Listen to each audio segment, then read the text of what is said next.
Yuk kita bahas. Tapi sebelumnya, pastikan dulu kawan-kawan ya, sudah mensubscribe kanal ini. Gangguan pemusatan perhatian dan hiperaktivitas dalam bahasa Inggris disebut Attention Deficit Hyperactivity Disorder. Biasa disebut juga dengan singkatan ADHD. Gejala ADHD dapat terlihat sejak anak berusia sekitar 3 tahun. Ini dapat terbawa hingga dewasa. ADHD adalah gangguan mental yang menyebabkan anak sulit memusatkan perhatian serta memiliki perilaku impulsif, hiperaktif, tidak bisa diam, dan selalu ingin bergerak. Penyandang ADHD bisa mengalami kesulitan belajar, kecuali belajar sendiri hanya tentang hal yang diminatinya pada waktu-waktu dan cara yang diinginkannya. Penyandang ADHD yang tidak mudah untuk diajak mengobrol dan menaati suatu aturan. Orang yang tidak tahu persoalan ADHD akan memberi cap yang keliru kepada para penyandang ADHD. Mereka sering dicap sebagai anak pembangkang, pembuat masalah, dan bodoh. Hal yang akan menyulitkan anak ADHD bertumbuh kembang dengan baik. Lebih cepat kita mengetahui bila anak menunjukkan gejala ADHD akan membuat penanganannya bisa jauh lebih cepat dilakukan serta tepat, baik melalui bantuan profesional maupun dari pola asuh orang tua. ADHD ini dibedakan menjadi 3 kelompok ADHD, yaitu yang pertama, ADHD dominan inattentive, yakni penyandang ADHD yang sulit memusatkan perhatiannya atau fokus terhadap suatu hal.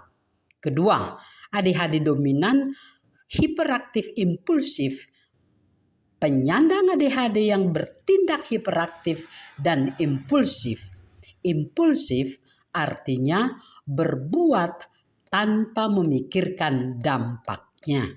Ketiga, kombinasi ADHD dominan inattentif dan ADHD dominan hiperaktif impulsif.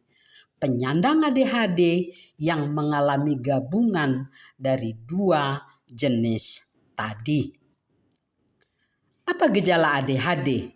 Yang pertama adalah jenis gejala ADHD dominan inattentif antara lain: A. Sulit memperhatikan hal detail. B. Tidak bisa fokus dalam kegiatan yang butuh waktu panjang, termasuk dalam belajar maupun mengerjakan tugas. C. Sulit fokus terhadap percakapan. D. Gampang terganggu saat sedang mendengarkan seseorang berbicara. E. Sulit fokus membaca bacaan panjang. E. Tidak nyaman dengan aturan atau kedisiplinan. Kedua, gejala ADHD dominan hiperaktif impulsif antara lain adalah A. Sering gelisah. B.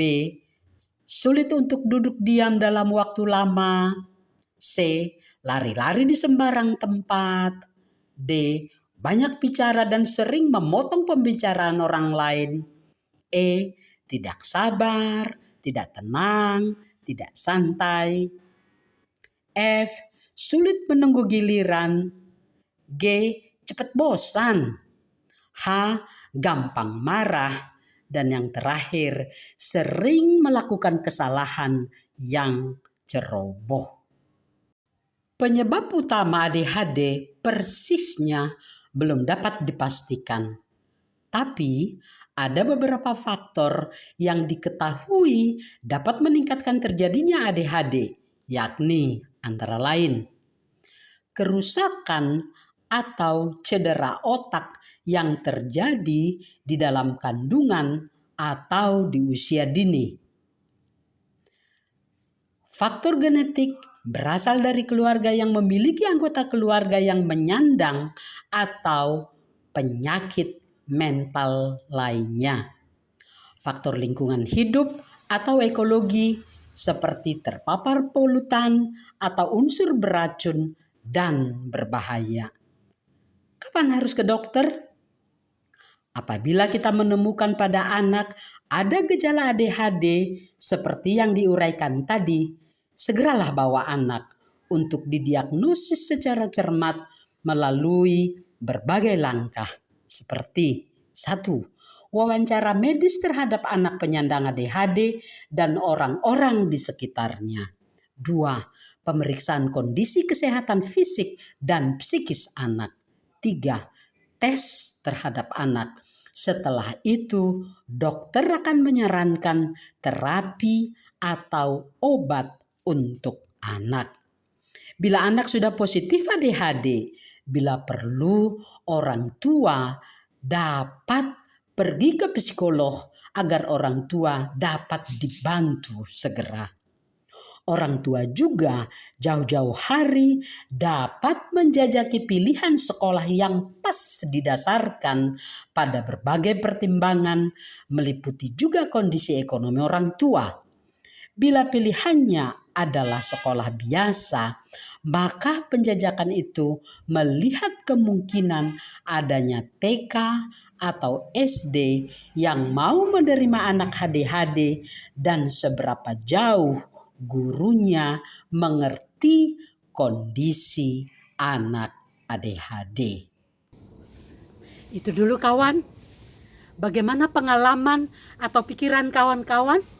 Silakan tulis di kolom komentar ya. Terima kasih loh.